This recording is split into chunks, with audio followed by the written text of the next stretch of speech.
Welcome back, everybody, to the betting leaderboard.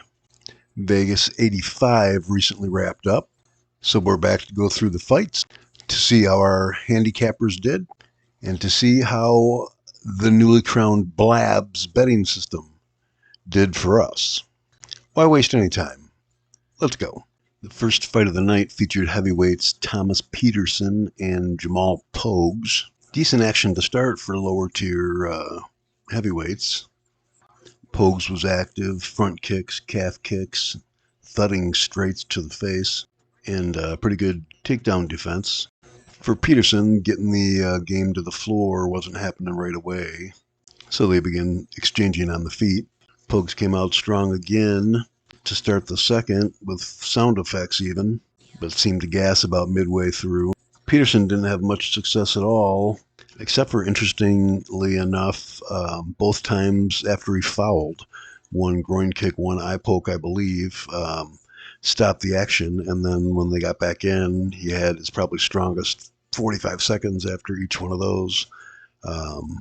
Kind of funny. When all was said and done, Pogues got the unanimous decision. Peterson, on the other hand, is going to have to go back and reevaluate, see what adjustments he can make for the future. The second fight was between the favorite Markel Medeiros and Landon Quinones.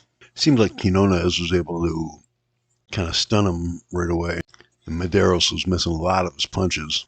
But over the course of the 3 rounds, he was able to get the unanimous decision from the judges. Yeah, Medeiros for the win. Next fight up was the ladies, Julia Stolyarenko and Luana Carolina. I don't expect either of these ladies to be fighting for a championship anytime soon. Stolyarenko looked pretty good at the beginning, but soon it looked like she was struggling to do much of anything. Luana Carolina got it done with 8 seconds to go or so. She had a pretty significant weight miss, but when everything was said and done, she got the W with a TKO from ground and pound. Nice. Zhang Young Lee and Blake Builder were next up. A lot of decisions on this card, and this match doesn't digress. Lee got it unanimously. Seemed like a lot of people thought Builder was a good underdog spot, and maybe he was, but it didn't turn out this time. Almost everybody was on Thumba Garimbo over Pete Rodriguez in the next match. Thumba with the Dwayne "The Rock" Johnson connection. He must still be pumped up from getting that house, because he took care of Pete Rodriguez with no problem whatsoever. Dropped him like the proverbial sack of potatoes with a KO in the first 30 seconds. Wow. After that was Azat Maxim versus Charles Johnson. They both looked very quick right off the bat, but Azat, for whatever reason, faded, started getting beaten up. Oddly, he had Azat in a guillotine choke that looked like it had him crumpling, but instead of sticking with it and then dropping him to the floor, he let him go, and they ended up fighting on. Charles got the unanimous decision anyway, but that was a strange piece of MMA. Molly McCann was looking to rebound with a rematch against Diana Belbita. Belbita's young and has only had a few fights, but I think she was in the process or had declared herself retired until getting asked to do this fight, so I don't know what that means. Will she be ready to go and in shape? Who knows? Molly McCann certainly was. She's dropped weight to get down to a new weight class and looked like she meant business. Didn't take long for her to show people she's back. She got the first round sub with an arm bar that, in all likelihood, broke some shit, whether it be bone, tendon, ligament, or all of the above. So it looks like she came out of retirement to win the money that'll help repair the arm that she broke because she came out of retirement. Okay. Pretty hot, though. This next fight took the shine off of Gilbert Urbina. Came in as the favorite, trying to right the ship. Instead got dusted in round 1. Big KO for Charlie Radke. Everybody was looking forward to this next fight. Aliaskhab Khizriev favored over Mahmoud Muradov. Who did you pick to win? Well, you were wrong. There were only losers, and I think it was us. Lost by eye poke, the MMA audience. The last women's fight of the night featured Natalia Silva, who was the most heavy favorite of the evening, against Vivian Araujo. Natalia Silva never stops moving. I ended up starting to call her the Energizer Honey, continuing my tradition of razor wit. But yeah, she handled her pretty well. Never really in danger and gets the unanimous decision. And now I'll sing Happy Birthday. No, I won't. The next bout was the featured bout of the evening. Randy Brown favored over Muslim Salikov. It's pretty easy work for Randy Brown. A lopsided TKO in round 1, and Randy Brown looking for tougher competition from the UFC. We'll see what they do for him. The co-main event of the evening featured Renato Moicano making his comeback against Drew Dober. Went pretty much as expected. The whole contest boiled down to whether Drew Dober could stay on his feet long enough to really connect with Moicano. Dober certainly was connecting, just pounding him in some places and had him stunned, rocked 3 or 4 times. But Moicano's tough as hell and recovered in like a half second every time and stuck to his game plan of getting him on the ground and smothering him, which turned into just a horribly boring fight. For the most part, lots of hugs. And I don't mind grappling if they're actually doing grappling, but this was a lot of dead weight.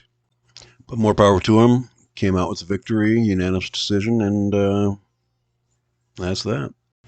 The final fight of the evening, the main event, was between Nasruddin Imavov and Roman Dolidze.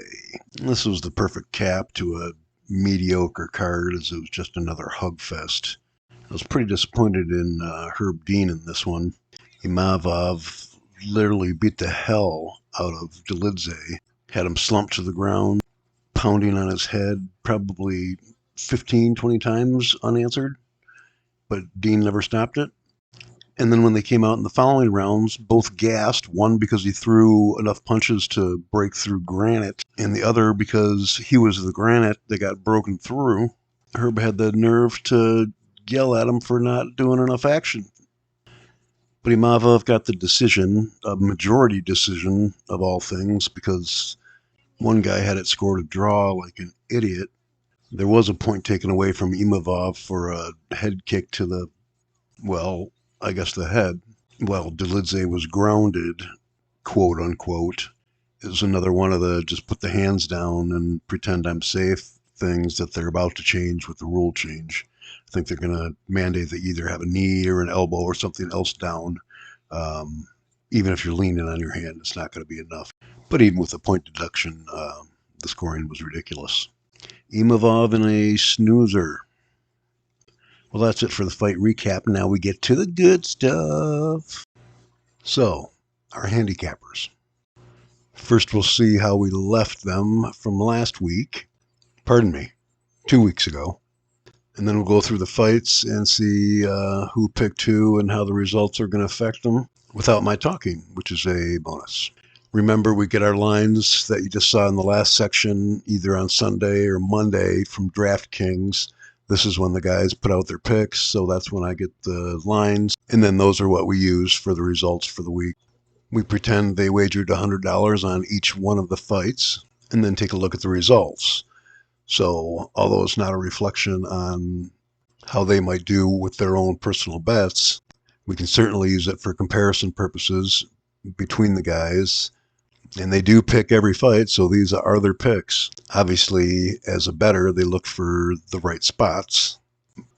It obviously doesn't say anything about their personal bankrolls, but it does reveal something about their instincts and handicapping abilities in every situation. Again, perhaps more importantly for us, is the quest to find out whether we can use these guys, or in theory, any group of guys that does their research and has a good head on their shoulders, to weed through the fights for us and, with our system's help, recommend the best of the bets while hopefully avoiding some of the worst spots. Obviously, it'll rely a lot on the success of the gentlemen prognosticators, but the idea is to see that if any group of 5 or more talented guys can be the basis for the system's use in producing fine suggestions for us to peruse. So I'm not going to keep saying that every time. These guys have thick skin. They're certainly not going to be bothered by my little roundup. So let the results fall where they may, and let our quest continue. It's a quest. It's a quest for fun. I'm gonna have fun, and you're gonna have fun. We're all gonna have so much fucking fun we'll need plastic surgery to remove our goddamn smiles. You'll be whistling zippity-doo-dah out of your assholes.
So let's talk a little bit about the results that we see here.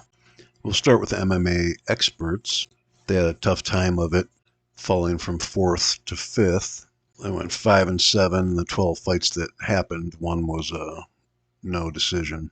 Still about 50% overall as far as overall picks, but just went against the grain this week against Garimbo and Randy Brown, and came out on the short end. It'll happen, and it'll happen the other way some other weeks. So no one wants someone that just hugs all the favorites. We can do that on our own. So hopefully the chin stays up and comes back strong. Angelo over at We Want Picks dropped from 2nd place to 4th place. He went against a few favorites and got the rough end of it. Pogues, Lee, Moicano. So despite going 6 and 6, he dropped about 327 virtual dollars and now inhabits 4th place. I imagine he'll pick things up as we go along, but he's a madman with telling you what he thinks, who he's betting, what lines to look for, all that kind of stuff. So as I said before, these money amounts are a pretty narrow look at the handicapper's overall ability to help you build your bankroll. Brady at DFS by the numbers went 7 and 5. He held strong in 3rd place, dropping just a little, $36. He missed on the first 4 fights, but then only missed 1 the rest of the night. Not bad. MMA-Guru may have set the record this early on positions jumped in a week. He went 9-3 in the 12 fights, jumping from last place to second place. Something that, as we get going, will be harder and harder feat to accomplish. Still in negative territory, but gained $285.29 in our virtual race. Hats off, or beanies off to you. Finally, remaining in first place is Duffy over at Sherdog. He went 7-5. He was the only one that missed on the main event, picking Delidze. Other than that, really strong. Remains in first, although he came back down to earth a little bit, giving back $240, but at a 66% win pick rate, he's going to be hard to beat. All right, that leaves one thing to examine. And I'm not sure I want to this week. It doesn't feel like it's going to be good. What about you, Dad? Fuck you. No, Dad. What about you? Fuck you! No, Dad! What about you? Fuck you! Okay. I said we were going to talk about them. Let's remember our B.L.A.B.S betting guidelines with these rules here and see which fighters we were riding with or dying with. So these will be the fighters that the handicappers picked unanimously, had a beginning of the week line that was -299 or less. That gave us Azat Maxim, Meatball Molly McCann, and Aliaskhab Khizriev.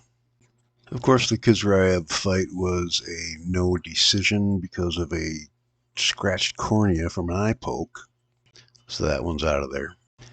As we saw, Azat Maxim lost his luster and lost us money.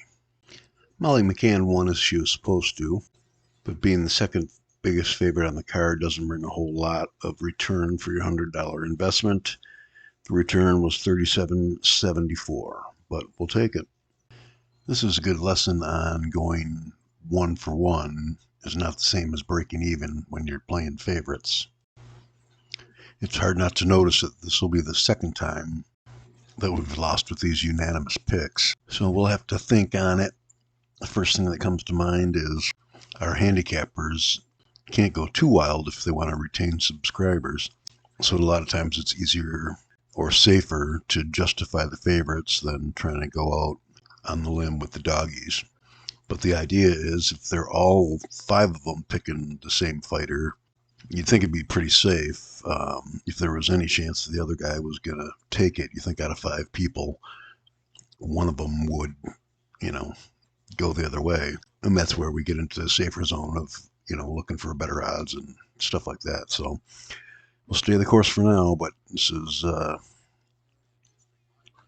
not ideal. Our second rule, where 4 out of our 5 handicappers like the same fighter, gave us 4 fighters in the range -199 or better. Again, we broke even, meaning we split 2 and 2, but certainly not breaking even in the cash, as we'll see.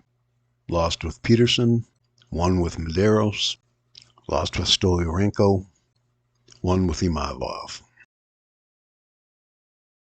Rule 3, where 3 out of the 5 guys like a dog, yielded just 1 fighter this week, Blake Builder, who did not do well. So we're still in positive territory, but we gave back a lot of our gains from the first 2 weeks, so hopefully next week will be better. We will see. And that'll do it for our coverage of Vegas 85. Thank you much for tuning in. Card wasn't so great, but we had some action on our leaderboard here, and we'll take fun wherever we can get it. Be sure to look for the next video, which will be coming out either late tomorrow or Tuesday morning with all the guys' early picks, so we can get going on the next card. Thank God we don't have any more weeks off for a while. Till next time, everybody.